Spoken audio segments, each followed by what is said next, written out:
Han pasado muchos años, pero probablemente todavía es visible la huella que, según el testimonio de muchas personas, dejó un ovni sobre un cerro en las serranías de Córdoba, en Argentina, el Cerro del Pajarillo.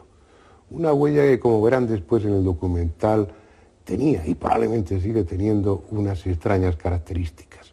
Sin embargo, pese a su interés, la huella del Cerro del Pajarillo es apenas el prólogo, la introducción para un tema mucho más complejo y desconcertante, el que concierne a un cerro, a un monte de esos que se consideraban ya sagrados o mágicos desde época precolombina, el monte o el cerro de Uritorco.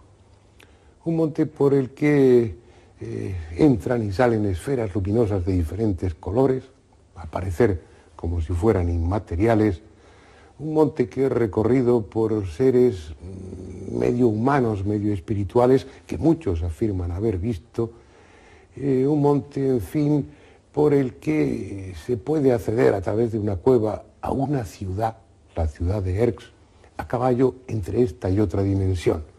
Un lugar, según dicen, privilegiado al que solo pueden acceder los iniciados. Estamos hablando, por tanto, de uno de esos cerros mágicos, extraños que hay repartidos por el mundo, de uno de esos lugares de poder en los que suceden fenómenos extraordinarios y donde también resulta fácil alucinar, o si quieren ustedes, alcanzar estados alterados de conciencia. Estuvimos allí, recogimos multitud de testimonios, algunos francamente interesantes. Incluso montamos un campamento a los pies del cerro por si nuestras cámaras tenían la oportunidad de filmar alguna de esas extrañas luces. Y después nos fuimos a Buenos Aires, porque allí, en una casa de un barrio de las afueras, de un barrio residencial, estaba, y supongo que seguirá estando, otra pieza fundamental vinculada al misterio de Uritorco. Un bastón de mando, el Simiwinki, un bastón de mando labrado en basalto, ya verán ustedes su extraordinaria factura, que según la leyenda será empuñado por aquel que cambiará el destino del mundo. Un bastón de mando que, según los rumores, buscó el propio Hitler.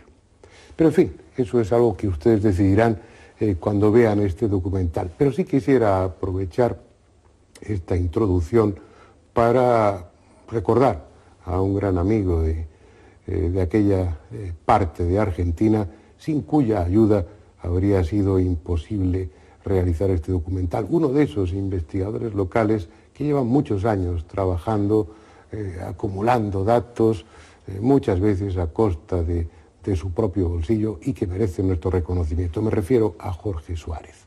Y sin más, les sugiero que nos acompañen al equipo de En Busca del Misterio a visitar Uritorco.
Creer, pensé que en un momento determinado estaba soñando, porque eso me parecía imposible, pero de pronto reaccioné y el objeto se había detenido a unos 1000 metros del lugar.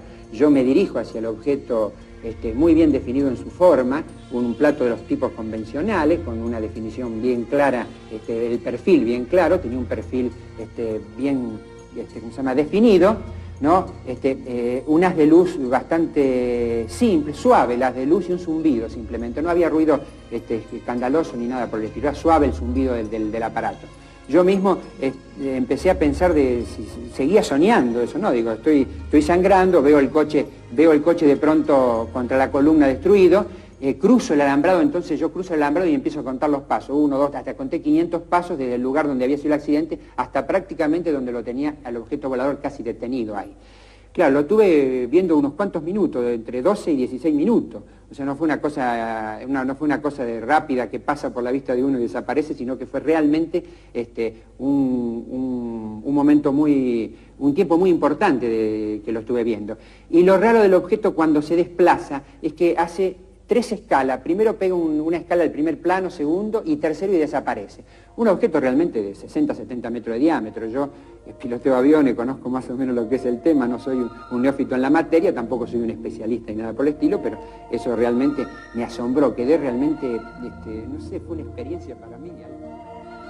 Considerado aisladamente, el caso de Walter Koch, el intendente de Capilla del Monte, sería uno más dentro de la amplia casuística del fenómeno OVNI.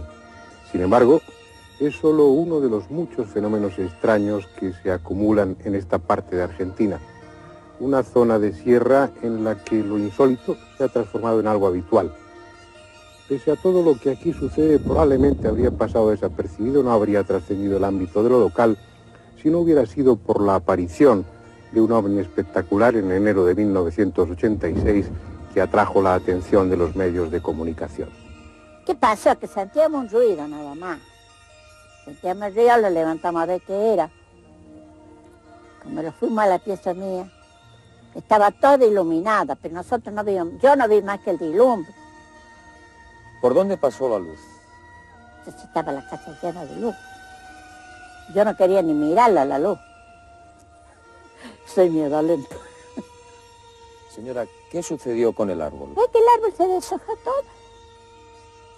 Se deshojó y en tiempo de verano quedó sin una hoja. Todo se cayó al suelo. ¿Hacía ruido la nave? Claro, como la día que hace ruido, un ruido bárbaro. Hace ruido como si fuese un avión.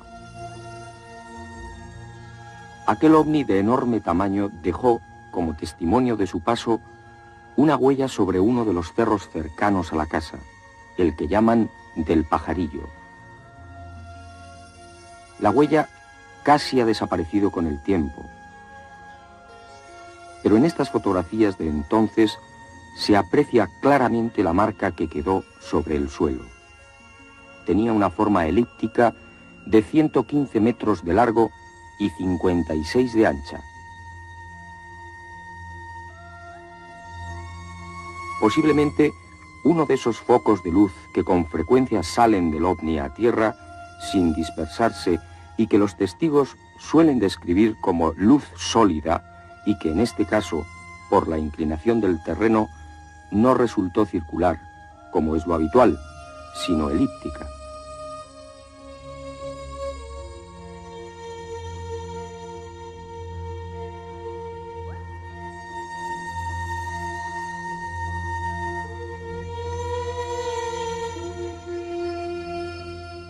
Estamos en plena huella, una huella ya apenas reconocible, ha transcurrido alrededor de 4 años, pero que en su momento fue bien estudiada y con sorprendentes resultados.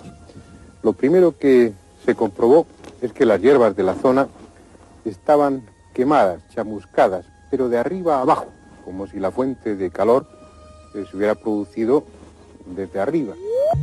Y además estaba quemada sin haber ardido. También se encontraron con que los animales que había en aquel momento dentro de la huella estaban obviamente muertos. Pequeños batracios, algún pájaro, los insectos, pero estaban secos, deshidratados, como si la radiación, el calor, el fenómeno que se produjo en aquel instante hubiera evaporado súbitamente todos los líquidos de sus tejidos. Al cabo de unas pocas semanas, la hierba, el pasto, volvió a salir en la huella. y creció fuerte y pujante. Sin embargo, el ganado de esta zona no quería comerlo. Bordeaba la huella y no entraba a comer ese aparentemente apetitoso pasto. Pero después, alrededor de un año después, hubo un incendio en este cerro, un incendio por causas naturales. Y lo curioso, lo extraordinario, es que todo el pasto del cerro ardió, excepto el pasto que estaba dentro de la huella y que era teóricamente tan combustible como el resto. Ya ha transcurrido mucho tiempo, como decía, el caballo está comiendo de ese pasto sin ningún inconveniente, con aparente gusto. Pero nuestro técnico de sonido en este momento está captando interferencias a través del micrófono que llevo puesto, que no se producen hasta este momento del rodaje, no se han producido en ningún otro lugar. Posiblemente algo de aquella energía que se movilizó permanezca en el suelo. El caso es que los contadores Geiger en aquella época no dieron ningún resultado y los análisis de laboratorio tampoco. Pero evidentemente algo sucedió, algo extraordinario en esta huella que aún permanece, que aún es detectable. Pero la huella de aquel ovni pasará al olvido, a los archivos de la casuística ovni. Los que no pasarán al olvido serán los ovnis, al menos en esta zona de Argentina. Era en el mes de octubre, más o menos, cuando yo salía de mi casa y al llegar acá me encontré con una luz muy potente que venía del Cerro Uritorco y se desplazaba muy suavemente hacia el oeste, dejando una estela en forma de triangular. Esa luz, después que se perdió en el horizonte, empezó a volver y se formó un aro luminoso muy grande.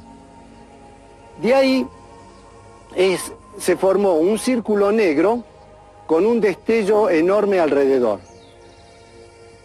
Eso no hacía ruido para nada y se desplazaba después del sur hacia el norte, muy suavemente. Creo que habrá durado más o menos unos 20 minutos. Veníamos viajando desde el Zapato hacia el centro de Capilla del Monte. Y él, mirando una luz que se ve casi a diario, de esas luces extraordinarias que se ven, él miró para atrás y vio una luz que alumbraba hacia abajo. Dos luces había.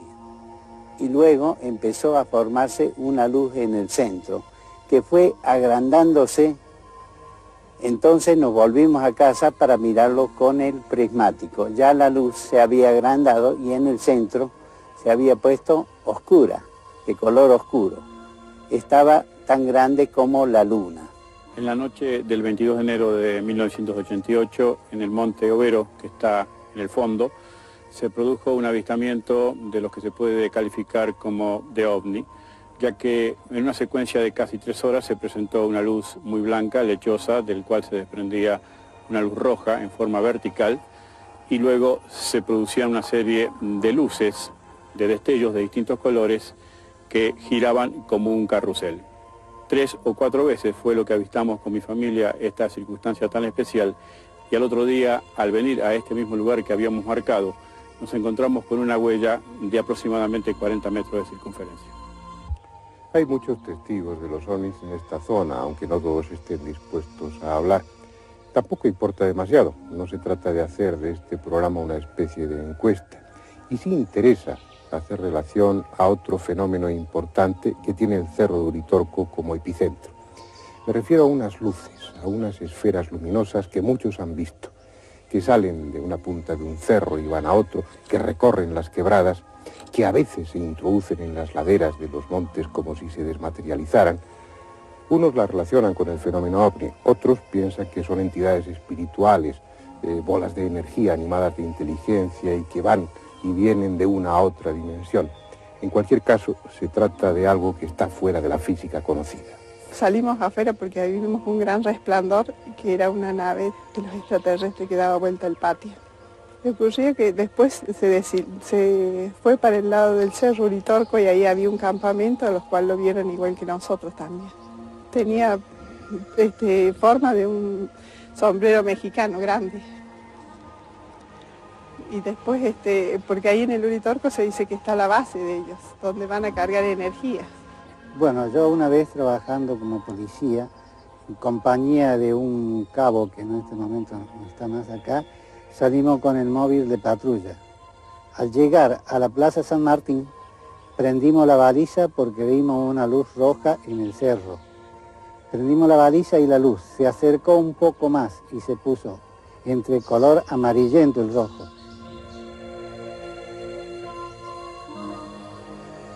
Esas luces ya eran conocidas mucho antes de que se empezase a hablar del fenómeno ovni, incluso antes de que llegaran los europeos a este continente. Los comechingones, los indios de esta zona, las veían con frecuencia y por eso consideraban al Cerro Uritorco un cerro sagrado, un lugar en el que se manifestaban los dioses. Y ese carácter místico aún lo conserva el cerro. Son muchos los que vienen aquí atraídos por un impulso metafísico, por una especie de intuición, o después de un estado de meditación, algo en su interior les empuja hacia el Cerro de Uritorco. Vienen buscando el contacto con unos seres especiales, de elevada espiritualidad, tal vez extraterrestres, según algunos, que llegan al cerro atravesando una puerta que separa esta dimensión de la otra. Y de esos buscadores de lo místico del Cerro Uritorco, hubo unos hace unos cuantos años, 4 concretamente, que sufrieron una dramática experiencia. Llegaron hasta aquí atraídos por ese impulso. No sabían bien qué estaban buscando. En un lugar determinado del cerro dejaron parte de su ropa, de su calzado, y descalzos siguieron arriba, siguiendo ese impulso.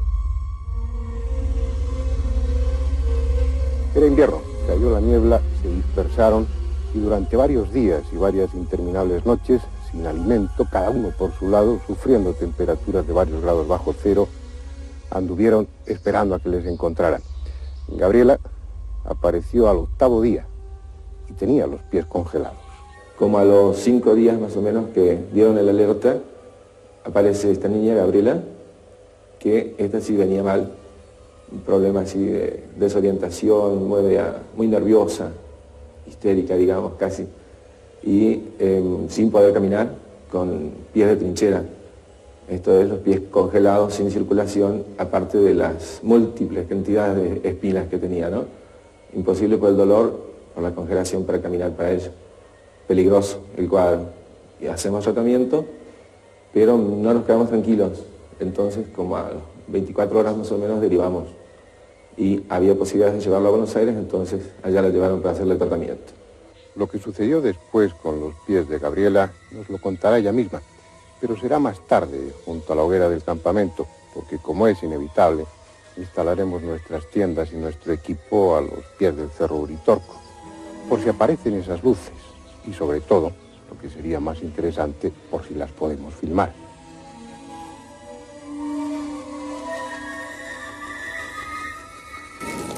Gabriela, ¿qué fue lo que pasó con tus pies? Bueno, después que vuelvo del cerro, me internan en el hospital de Capilla del Monte con los pies en muy mal estado por las espinas, porque había estado caminando 8 días descalzas con muchísimo frío. Entonces los pies estaban muy maltratados. A buscar del hospital aeronáutico. La directora del hospital no me da el alta. Me dice que cuando vaya, bueno, tengo los pies gangrenados, inclusive tengo gangrena de tendón porque no tengo sensibilidad y no tenía movimiento, tenía un edema, una arteria congelada. Me dice que no entiende cómo no me habían amputado hasta ese momento,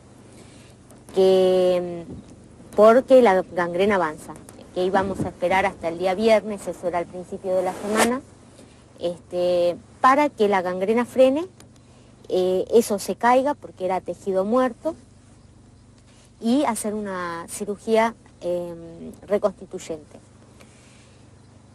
Cuando llega el día viernes, las expectativas eran de que se frene la gangrena únicamente, pero cuando llegó el viernes esa gangrena se había caído como si fuera una piel cuando está tostada y se cae, pero debajo los pies se habían reconstituido, el edema había desaparecido, por la arteria volvía a circular sangre, empezaban a crecer las uñas, un lunar que se me había arrancado por todo el problema de los pies volvió a aparecer y el médico se sorprendió muchísimo porque, bueno, eso no es lo que debe pasar, ¿no es cierto?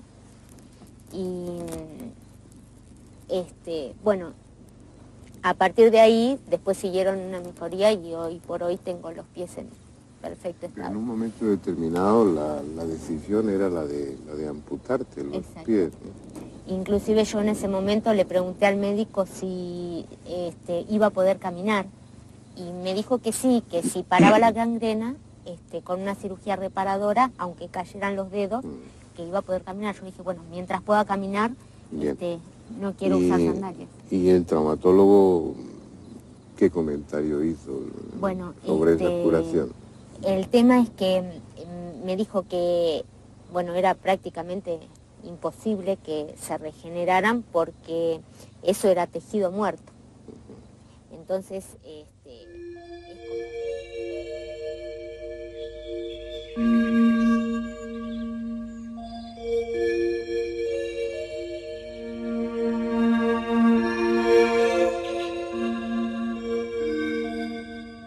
La verdad es que no han aparecido, al menos como nosotros hubiéramos deseado, con esa proximidad. Esta noche no ha habido luces extrañas, por lo menos en esta ladera suroeste del Cerro del Uritorco. Sin embargo, en honor a la verdad, tenemos que decir que hemos sido testigos del sobrevuelo de un objeto plateado, silencioso, que ha cruzado prácticamente nuestro campamento a una gran velocidad. Precisamente esa rapidez, esa velocidad nos ha hecho imposible filmarlo. Quizás la culpa ha sido también nuestra, porque con nuestros equipos, con nuestras cámaras, con nuestros hombres, aunque estaban deseosos de visualizar esas luces, hemos roto la magia, hemos roto el encanto que seguramente, que sin duda, tiene el Uritorco. Pero no importa, vamos a proseguir la aventura, vamos a seguir a la búsqueda de esa cueva que, según dicen, es la puerta o la entrada a un lugar, a un mundo que solamente los iniciados conocen y que, al parecer, sirve para que estas personas, estos elegidos, se pongan en contacto con esos seres absolutamente mágicos y que no están al alcance de los hombres comunes.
No tiene nada de extraordinario, ni siquiera como cueva es espectacular, pero lo que importa no está a la vista.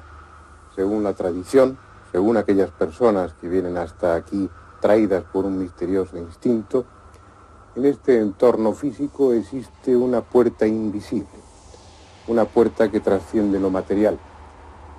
Siempre, según ellos, por esa puerta, desde hace siglos o desde hace milenios, entran y salen unos seres más espirituales que físicos, que a veces se manifiestan como una simple bola de energía, esas luces que muchos han visto, y que otras toman la apariencia humana, con una especie de fantasmas blancos que también algunos han conseguido ver.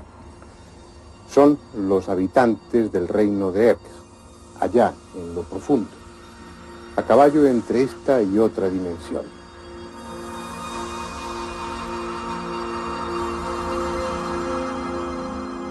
Absurdo, lo es desde nuestra perspectiva racional, pero los místicos y aquellos que se mueven en otro nivel de conciencia afirman que tal ciudad y tales seres existen. De esa manera el reino de Erx sería parte de esas ciudades santuario repartidas por todo el mundo, habitadas por seres de elevada espiritualidad que constituirían una especie de humanidad invisible y paralela encargada de vigilar o de tutelar a los hombres comunes. Nada de eso es demostrable, así que cada cual puede pensar lo que mejor le convenga. Pero el tema viene a colación, porque en los círculos herméticos se asegura que esa humanidad paralela, esa humanidad tutelar, dejó aquí, en Uritorco, un objeto material, un bastón de piedra que, como en las leyendas, tiene la misión de ser empuñado por aquel que ha de cambiar el curso de la historia. Y lo curioso es que tal bastón de piedra existe, y que aquellos pocos que lo han visto aseguran que está dotado de extraordinarios poderes. Dicen que Hitler envió una expedición a América del Sur para buscar ese mítico bastón. Y entra dentro de lo posible que lo hiciera, porque aparte de su protagonismo histórico, Hitler era un profundo conocedor de las tradiciones herméticas. Perteneció al grupo Thule, vinculado al ocultismo más ortodoxo, y rodeó su movimiento político de símbolos esotéricos. Es probable que supiese de la existencia del bastón de piedra, de su presunto poder, y enviase una expedición en su busca. Al fin y al cabo encargó a sus adeptos misiones más absurdas que esta. Si fue así, la misión fue un fracaso y Hitler no llegó a poseer ese bastón de mando que supuestamente depositó esa humanidad superior aquí, en el cerro de Uritorco. Pero es posible que nosotros tengamos más suerte y sí lleguemos hasta ese bastón. Con ese fin tenemos una cita en Buenos Aires. En un barrio residencial de la ciudad, lejos de las anchas y populosas avenidas bonaerenses, nos esperaba el profesor Guillermo Alfredo Terrera, abogado, antropólogo, sociólogo y uno de los personajes más curiosos de la intelectualidad argentina. Profesor universitario, investigador de los más variados temas y autor de numerosos libros sobre política, historia, sociología, costumbrismo y ocultismo. Un tema que como buen masón ha ocupado gran parte de su vida. Por cierto, profesor, ¿quién hizo el bastón entonces y por qué? Claro, el bastón. Dice la mitología, eso no lo dice Guillermo Terrera, eso lo dice la mitología y yo lo explicito. Esto es como hablar de Jason y del vellocinio de oro. Los autores, los historiadores que nombran eso, lo nombran porque así se los están dando. Wotan, el dios de dioses, de los hiperbóreos, es decir, de hace 12.000, de hace 14.000 años, de la vieja Europa, no de esta otra Europa que ustedes conocen de hace 2.000 o 3.000 años atrás. Wotan, el dios de dioses, tenía peregrinaciones, tenía bilocaciones, es decir, era un hombre que tenía el don de la ubicuidad, era un dios que tenía el don de la ubicuidad. Y venía al continente armoricano, al continente blanco, y acá en el continente blanco tomaba el nombre de Voltán. Eso. Pero Wotan hace entonces el bastón. El bastón dicen que por encargo, él lo hace al bastón y se lo entrega a los comechingones. ¿Para qué se lo entrega? Para el regeneramiento de la especie humana. Porque el triángulo menor de fuerzas era el triángulo de donde iban a salir las fuerzas para el regeneramiento de la especie humana. ¿Se da cuenta? Ahí precisamente, profesor, fue donde lo encontraron, en ese lugar, en esa sierra. No, lo encontraron un poco más arriba, en el Uritorco, al bastón. Claro, y el que lo encuentra ahí, en el Uritorco, al bastón. Es decir, lo encuentran para el lado de la cumbre, no para el lado, digamos así, de lo que es el Cerro Pajarito ahora, o de lo que es Cruz del Eje, vamos a decir así, o lo que es Charbonnier, si no lo encuentran para el otro lado, porque es un cerro muy grande, el Cerro Uritorco, debe ser un cerro que tiene de donde empieza a donde termina aproximadamente 15, 16 kilómetros de extensión. Entonces, lo encuentran de aquel lado, lo encuentran cerca de la cumbre, y el que lo encuentra es Orfelio Ulises, porque Orfelio Ulises ha estudiado en el Asia durante 8 años, ha estudiado todo esto, ha estudiado toda esta hermética metafísica. Entonces no lo encuentra por casualidad. No lo encuentra, él sabe que está en algún sitio y es guiado a ese sitio, Orfelio Ulises. ¿Guiado? Es guiado, dicen que es guiado incluso por mensajes telepáticos de los tibetanos que están en los templos, en el Tíbet, que hablan con él y le dicen acá, allá, busca aquí, busca allá. Y al morir él, el bastón pasa a sus manos. Se transforma usted en el custodio. Antes, mucho antes, porque él muere en el año 51 y es enterrado en el cementerio San Jerónimo de Córdoba.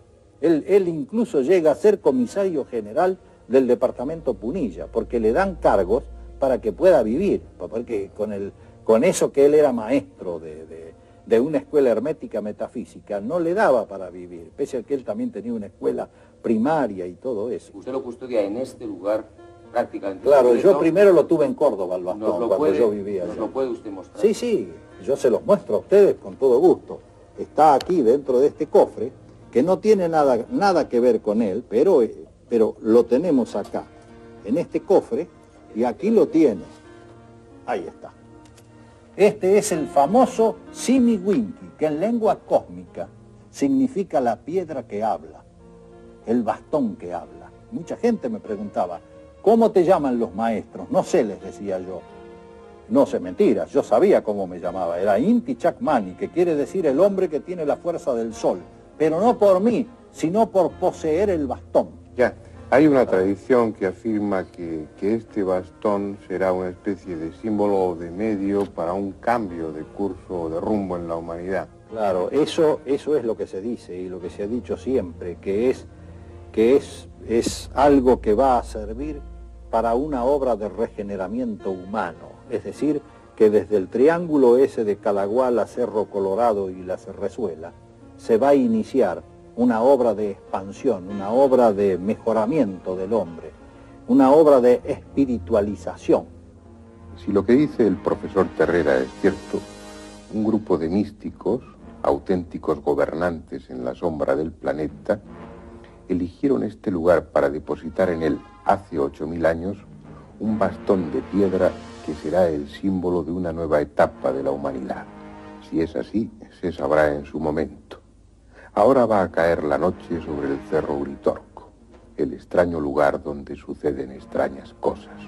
De nuevo, sus luces misteriosas recorrerán las quebradas y puede que dentro de unas horas alguien sea otra vez testigo de la presencia de uno de esos seres venidos de distinta dimensión, del inaccesible reino de Erx. En cualquier caso, este cerro lleno de leyendas y escenario de acontecimientos inexplicables es un lugar especial, uno de esos lugares del planeta donde aún habita el misterio.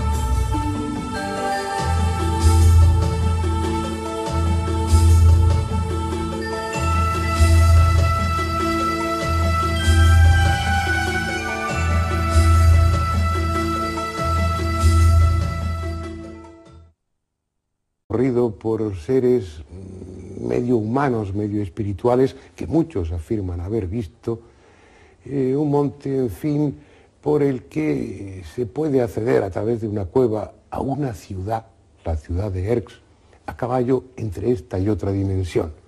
Un lugar, según dicen, privilegiado, al que solo pueden acceder los iniciados. Estamos hablando, por tanto, de uno de esos cerros mágicos, extraños que hay repartidos por el mundo, de uno de esos lugares de poder en los que suceden fenómenos extraordinarios y donde también resulta fácil alucinar, o si quieren ustedes, alcanzar estados alterados de conciencia.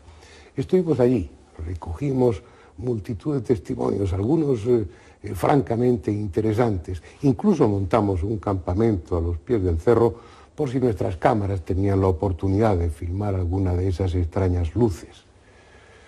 Y después nos fuimos a Buenos Aires, porque allí, en una casa de un barrio de las afueras, de un barrio residencial, estaba, y supongo que seguirá estando, otra pieza fundamental vinculada al misterio de Uritorco. Un bastón de mando, el Simiwinki, un bastón de mando labrado en basalto, ya verán ustedes su extraordinaria factura, que según la leyenda será empuñado por aquel que cambiará el destino del mundo. Un bastón de mando que según los rumores buscó el propio Hitler. Pero en fin, eso es algo que ustedes decidirán cuando vean este documental. Pero sí quisiera aprovechar esta introducción para recordar a un gran amigo de aquella parte de Argentina, sin cuya ayuda habría sido imposible realizar este documental. Uno de esos investigadores locales que llevan muchos años trabajando.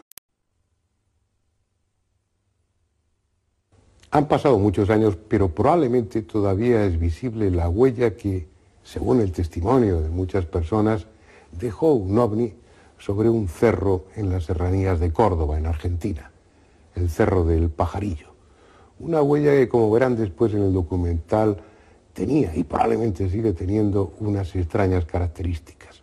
Sin embargo, pese a su interés, la huella del Cerro del Pajarillo es apenas el prólogo, la introducción para un tema mucho más complejo y desconcertante, el que concierne a un cerro, a un monte de esos que se consideraban ya sagrados o mágicos desde época precolombina, el monte o el cerro de Uritorco. Un monte por el que entran y salen esferas luminosas de diferentes colores, a parecer como si fueran inmateriales, un monte que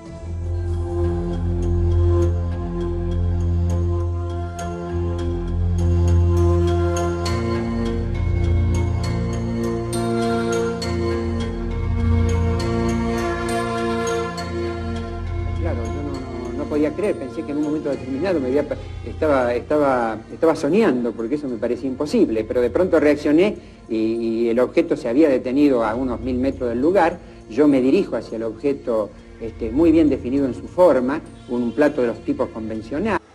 Acumulando datos, muchas veces a costa de su propio bolsillo y que merece nuestro reconocimiento. Me refiero a Jorge Suárez. Y sin más, les sugiero que nos acompañen al equipo de En Busca del Misterio a visitar Uritorco.